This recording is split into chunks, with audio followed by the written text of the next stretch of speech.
थॉर्स की आंख खुलती है और वो खुद को भरी धूप में एक घास से भरे मैदान में पाता है। तभी उसे उसकी वाइफ हेल्गा आवाज देती है और उसकी गोद में उनकी नन्ही बेटी यल्वा है। जैसे ही थॉर्स उन दोनों की ओर कदम बढ़ाता है, वो खुद को लाशों से घिरा हुआ पाता है, एक लड़ाकू समुद्री जहाज में, और उसका साथी थॉरकेल उसका नाम लेके उस पे चिल्लाता है ताकि वो ध्यान लगा सके कि वो लड़ाई में है। थॉर्स और थॉरकेल ने अपनी जहाज में आए सारे दुश्मनों को मार दिया और जिस लड़ाई में वो भाग ले रहे हैं वो 1987 में होरुंगावागर की लड़ाई है। थॉरकेल थॉर्स से पूछता है कि क्या वो ठीक है, जिसके जवाब में थॉर्स माफी मांगता है डे ड्रीमिंग करने के लिए लड़ाई के बीच। तभी वो दोनों खुद को शील्ड करते हैं ताकि दुश्मनों के तीरों से बच सके, और थॉर्स नोटिस करता है कि दुश्मन के दूसरे लहर को रोक पाने के लिए उनकी आर्मी सक्षम नहीं है क्योंकि वो बहुत फैले हुए हैं। थॉर्स इस मुसीबत से निपटने के लिए एक प्लान बनाता है और थॉरकेल से कहता है जब उनका एक और साथी फ्लॉकी और सेना लेके आएगा तब थॉरकेल उसे आगे से संभाल लेगा। ये कहते हुए थॉर्स उससे अलग हो जाता है और अकेले ही दुश्मनों का सामना करने के लिए उनके जहाज में कूद पड़ता है।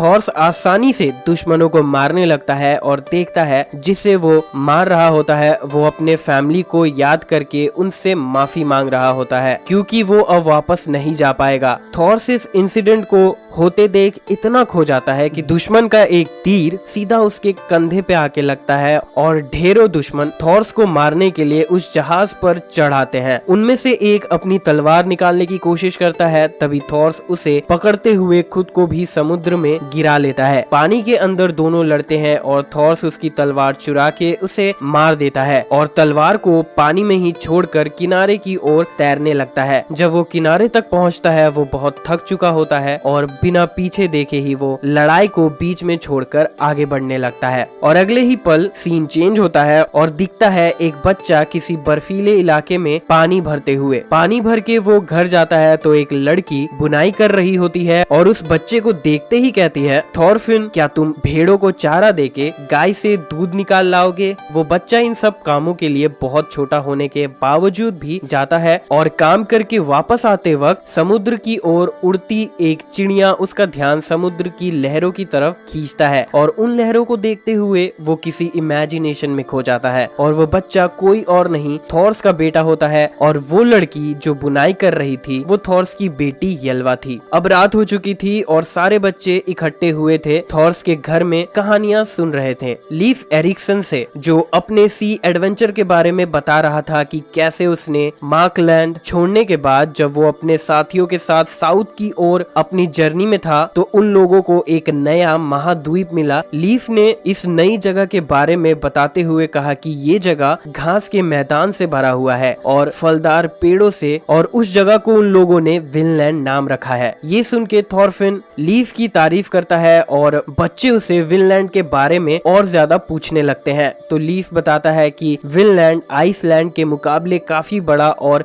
गर्म भी है और उन्हें वहाँ पहले से रह रहे लोगों का सामना करना पड़ा। वहाँ के लोगों की भाषा अलग होने की वजह से थोड़ी परेशानी हुई, पर फिर भी उन लोगों से पीसफुल रिश्ते बन गए। लीफ एक हेडरेस और स्मोक पाइप दिखाते हुए कहता है कि ये उन लोगों ने लीफ को दिया है उपहार के तौर पर। उसी वक्त थॉर्स बर्फीले तूफान से घर पहुंचता है और सोचता है कि बच्चे अभी तक क्यों जाग रहे हैं। हेल्गा उसे बताती है कि वो चाहती थी बच्चे लीफ की कहानियां सुने। थॉरफिन लीफ की तारीफ करता है तो वो लड़के से पूछता है कि क्या वो बड़ा होकर उसके साथ सी एडवेंचर्स में जाना चाहेगा, लेकिन थॉरफिन एक्साइटेड होकर कहता है वो अभी ही जाना चाहता है सी एडवेंचर्स पर। तभी बच्चों में से एक लीफ पर सवाल उठाता है कि उसने सुना है एक सी मॉन्स्टर है जो हर उस जहाज को खा जाता है जो वेस्ट या उससे आगे जाने की हिम्मत करता है और वहाँ दुनिया खत्म हो जाती है। पर लीफ उसकी बात को प्रूफ की तरह बता के कहता है कि इस बात पे पता चलता है कि वो कितना ब्रेव है। तभी सारे बच्चे हंसते हुए कहते हैं कि लीफ ऐसा ब्रेव है जो वॉर में किसी काम का नहीं। लीफ थॉर्स को कहता है कि बच्चों को थोड़ा समझाए, पर थॉर्स कहता है कि आज के लिए इतनी कहानियां बहुत हो गई और आरी को सारे बच्चों को घर छोड़ने को कहता है। इसी दौरान एक आदमी जो टूटे बेड़ियों से बंधा हुआ है बर्फीले तूफान में भटकते हुए आइसलैंड के उस विलेज में आ जाता है।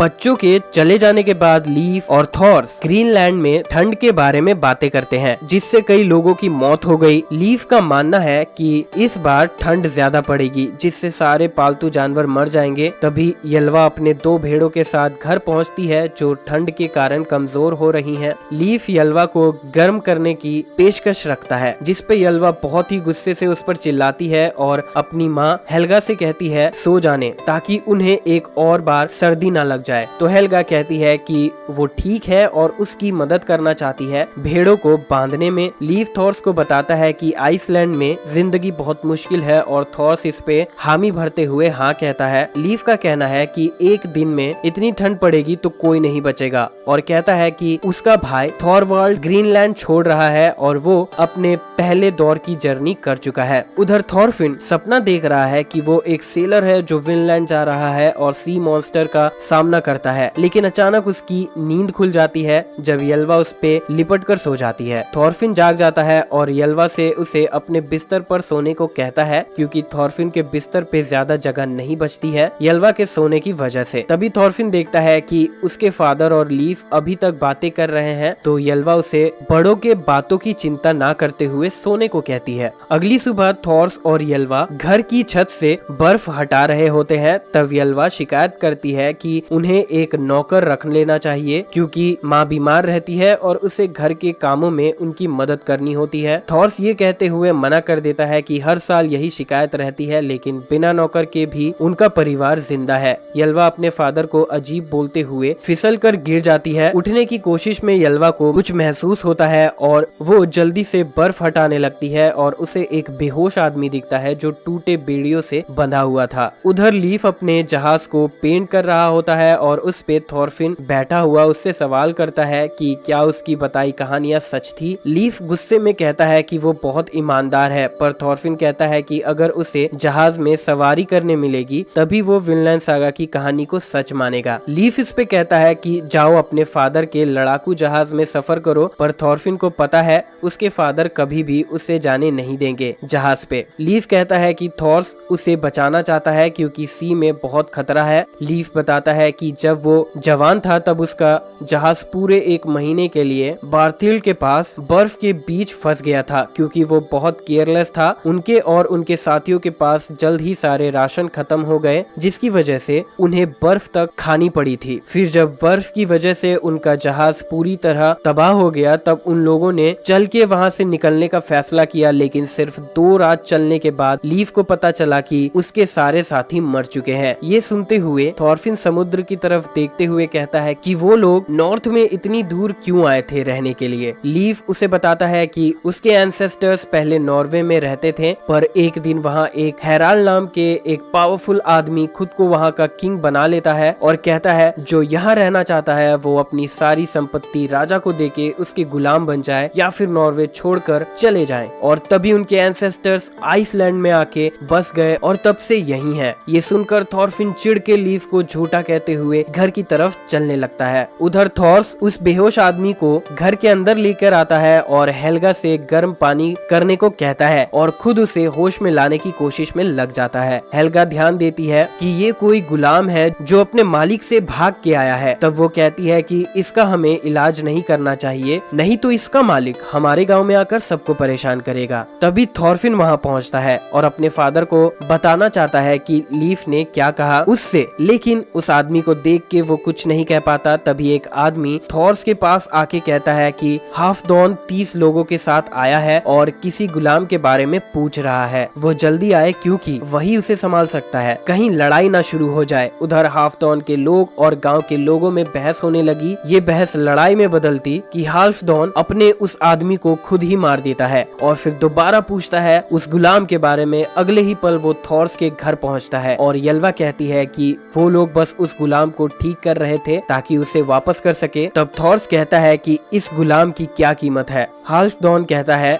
2 भेड़। थॉर्स 3 के बदले उसे वही छोड़ने को कहता है, लेकिन हाफडॉन मना करते हुए कहता है कि उसे भगोड़ों को ले जाके सबके सामने उसे एक एग्जाम्पल सेट करना है कि हाफडॉन से भागने का क्या अंजाम होता है। थॉर्स 4 भेड़ों का ऑफर देता है। हाफडॉन कहता है मुझे 2 गुना चाहिए। थॉर्स मान जाता है। इस पे हाफडॉन कहता है क्या तुम्हें लगता है तुमने इसे आजादी दे दी? इस पे थॉर्स चुप रहता है। उसी रात थॉर्स एक कब्र खोदता है और येल्वा रो रही होती है। थॉरफिन कारण पूछता है। येल्वा कहती है ये गुलाम मर चुका था, फिर भी फादर ने 8 भेड़ों को जाने दिया बेकार में ही, इसीलिए वो उदास है। थॉरफिन आखिरकार पूछता है अपने एंसेस्टर्स के बारे में जो लीफ ने बताया कि क्या वो सच है। थॉर्स हाँ कहता है और थॉरफिन का सर थपथपाते हुए नॉर्दर्न लाइट्स की तरफ दिखाता है। उधर फ्लोकी और जोम्स वाइकिंग की एक सेना आइसलैंड के लिए रवाना हो चुकी थी। इधर थॉर्स अपने अतीत को याद करते हुए अपने पुराने संदूक को खोलता है। थॉर्स अकेले ही अपने साथियों और अपने बेटे को बचाते हुए एस्केलैड के लोगों से लड़ रहा होता है। थॉर्स आसानी से सबको हरा देता है, हालांकि वो किसी को जान से नहीं मारता है, बस बुरी तरह घायल कर देता है, जिससे एस्केलैड उससे और इम्प्रेस्ड हो जाता है। ये देखकर जॉरेन गुस्से से भर जाता है और उसका खाया हुआ बिजर्कर मशरूम उस पे असर करता है और वो अपने ही लोगों को चोट पहुंचाने लगता है। अपने जहाज को थोड़ा नुकसान पहुंचाते हुए वो जैसे ही थॉर्स की ओर बढ़ता है, थॉर्स उसे बहुत ही आसानी से हरा देता है, जिसे देख बाकी सारे लोग हैरान रह जाते हैं थॉर्स के स्ट्रेंथ को देखकर। तभी एस्केलैड अपने बाकी साथियों को कहता है कि थॉर्स के लोगों को बंदी बनाने के लिए, और जैसे ही वो उस जहाज में जाने के लिए तख्ती लगाते हैं, थॉर्स जोरेन को उठा के उस पे फेंक देता है और एक तख्ती टूट जाती है। दूसरों को थॉर्स अपनी तलवार से नष्ट कर देता है, जिसकी वजह से एस्केलैड के लोग पानी में गिर जाते हैं। फिर थॉर्स कहता है तुमने अपने आधे से ज्यादा लोगों को घायल करवा लिया, अगर तुम लोग मरना नहीं चाहते हो तो मुझे और मेरे साथियों को जाने दो। जिस पे एस्केलैड मुस्कुराता है। उधर एस्केलैड के बाकी लोग जॉरेन को पानी से निकाल रहे थे। तभी थॉर्स नोटिस करता है जॉर्ड के ऊपर अब भी एस्केलैड के लोग तीर धनुष से उन पे निशाना लगाए हुए हैं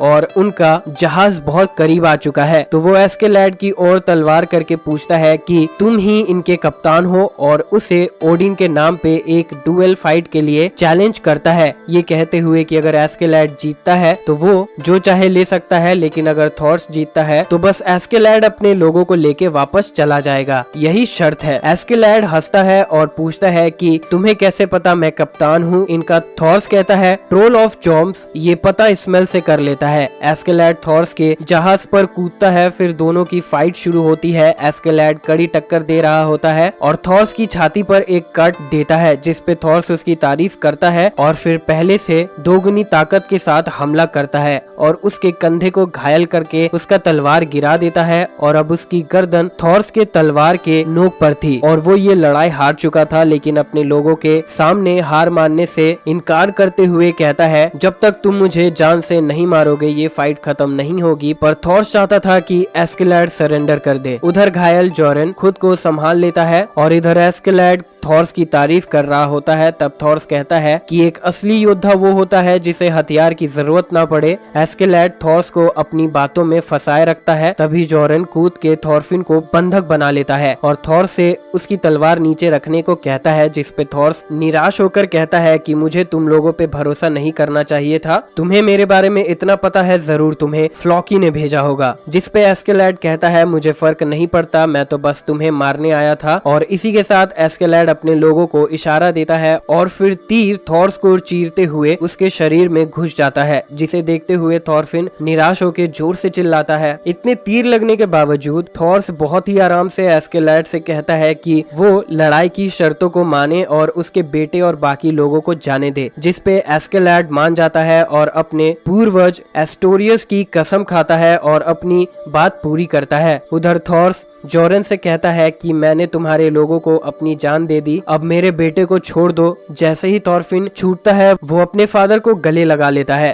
थॉर्स थॉरफिन के सर पर प्यार से थपथपाता है और लीफ से कहता है कि थॉर्स का सर वो जाके जोम्स वाइकिंग के चीफ सिगवाल्दी को दे आए ताकि उसे विश्वास हो जाए इस बार थॉर्स सच में मर गया है। जिससे सुन के सारे साथी रोने लगते हैं और आरी एस्केलैड को मारने के लिए आगे बढ़ता है। एस्केलैड उसके जख्म देख के कहता है थॉर्स ने तुम लोगों के लिए अपनी जान दे दी और तुम अपनी जान जोखिम में डाल रहे हो। उधर थॉरफिन रोते हुए अपने फादर की लाश पर लेट जाता है। अब रात हो चुकी थी और एस्केलैड अपने जहाज के साथ थॉर्स की जहाज भी ले जाता है, क्योंकि थॉर्स के मरने के बाद उसे चला के ले जाना लीफ के लिए इम्पॉसिबल था और उसी के अंदर थॉरफिन बैठा रो रहा था गुस्से में और पूछ रहा था कि क्यों उसके फादर ने ऐसा कहा कि एक योद्धा को तलवार की जरूरत नहीं होती, क्यों वो मारे गए, क्यों एस्केलैड जिंदा है। तभी एस्केलैड के एक आदमी थॉरग्रिम ने एस्केलैड को बताया कि थॉरफिन उनके जहाज में ही है। थॉरफिन बाहर आता है और एस्केलैड को कहता है कि मैं एक दिन तुम्हें मार के अपने फादर के मौत का बदला लूंगा। थॉरग्रिम इस पे कहता है कि ये भले ही छोटा है पर इसकी आंखें कुछ और ही कह रही है, क्या इसे समुद्र में फेंक दें। एस्केलैड मना करता है और कहता है ये खुद ही मर जाएगा बिना खाना और पानी के। थॉरफिन रोते हुए दर्द में अपने फादर को पुकारता है। एस्केलैड और उसके लोग शराब पीते हुए समुद्र किनारे पहुंचते हैं। तब थॉरग्रिम बड़े ही अधीरता से पूछता है जहां उन लोगों को बाकी के पैसे मिलेंगे, कि उस जगह पे वो लोग कब पहुंचेंगे, जिस पे एस्केलैड उन्हें सब्र रखने को कहता है। उधर थॉरफिन बिना खाना और पानी के बहुत ही कमजोर हो चुका था और देखता है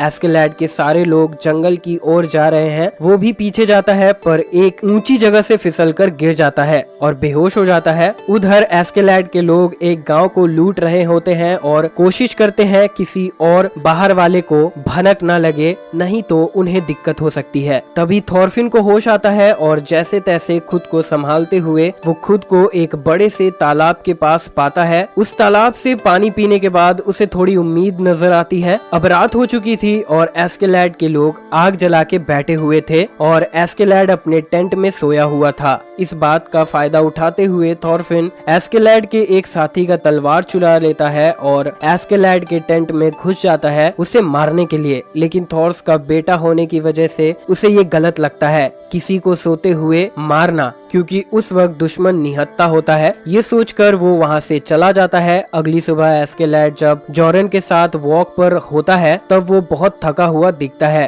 तो जॉरेन पूछता है कि क्या तुम्हें सोने में परेशानी हुई। तो एस्केलैड थॉरफिन की ओर इशारा करते हुए कहता है एक छोटी मक्खी मुझे परेशान करने आई थी रात में। फिर थोड़ी देर बाद थॉरफिन आता है और एस्केलैड को एक डुएल फाइट के लिए चैलेंज करता है, जिसे एस्केलैड बहुत ही अमाने मूड से एक्सेप्ट कर लेता है। थॉरफिन एक तलवार से उसे मारने की कोशिश करता है, जिससे एस्केलैड चकमा दे देता है और वो तलवार जाके एक लकड़ी में फंस जाता है, जिसे निकालने के लिए थॉरफिन बहुत मशक्कत कर रहा होता है। ये देख सभी हंसने लगते हैं और एस्केलैड कहता है कि तुम्हें मुझे कल रात सोते हुए ही मार देना चाहिए था। तब थॉरफिन कहता है कि मैं महान योद्धा थॉर्स का बेटा हूँ, मैं ऐसी कायरतापूर्ण काम कभी नहीं करूंगा। ये सुनते ही एस्केलैड उसे एक जोरदार लात मारता है, जिससे थॉरफिन दूर जाके गिरता है और लड़ाई खत्म हो जाती है। एस्केलैड को उसके बाकी के सिक्के मिल जाते हैं और उधर आइसलैंड में लीफ हेल्गा और यल्वा को थॉर्स के डेथ के बारे में बताता है और कहता है कि थॉर्स ने अपनी जान देके उनकी जान बचाई। यल्वा ये सब सुन के बिना किसी तरह का रिएक्शन दिए घर के अंदर चली जाती है, जैसे उसके लिए ये कोई बड़ी बात नहीं है। फिर लीफ हेल्गा से वादा करता है कि चाहे जितना भी वक्त लगे, जितनी भी मेहनत लगे, वो थॉरफिन को ढूंढ के वापस ले आएगा। फिर दिखाया जाता है यल्वा अकेले ही घर के सारे काम करती है और उसकी सहेलियां जब पूछती है तुम्हें जरा भी अफसोस नहीं है अपने फादर को खोने का या भाई को खोने का, तो वो कहती है मेरे पास इतने काम है कि इन सब चीजों के लिए वक्त नहीं है, और वो अपने काम में लग जाती है दुगनी तेजी से। आइसलैंड में रात हो चुकी थी और यल्वा अपनी माँ को खाना देके बुनाई कर रही थी। तभी उसकी माँ उससे कहती है कि बहुत काम हो गया, अब आराम करो। लेकिन यल्वा मना कर देती है। उसकी माँ उसका हाथ पकड़ लेती है, जिसके बाद यल्वा खुद को रोक नहीं पाती और फूट फूट कर रोने लगती है। उधर थॉरफिन अकेला जंगल में आग जला के बैठा हुआ था। तभी एक भेड़िया उस पे हमला करता है और वो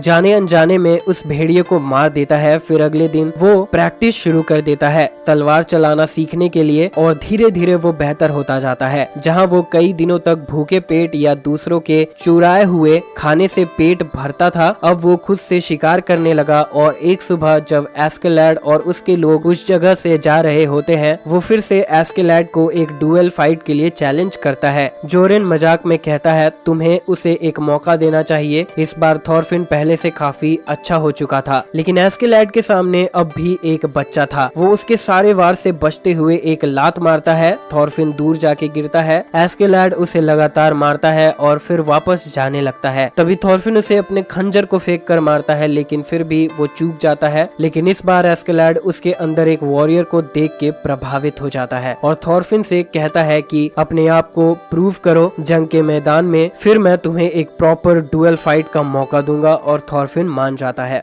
और एपिसोड यहीं खत्म हो जाती है और इसी के साथ ये वीडियो भी। वीडियो अच्छी लगी हो तो ऐसी और भी वीडियोस है चैनल पर, आप उन वीडियोस को भी जाकर देख सकते हो।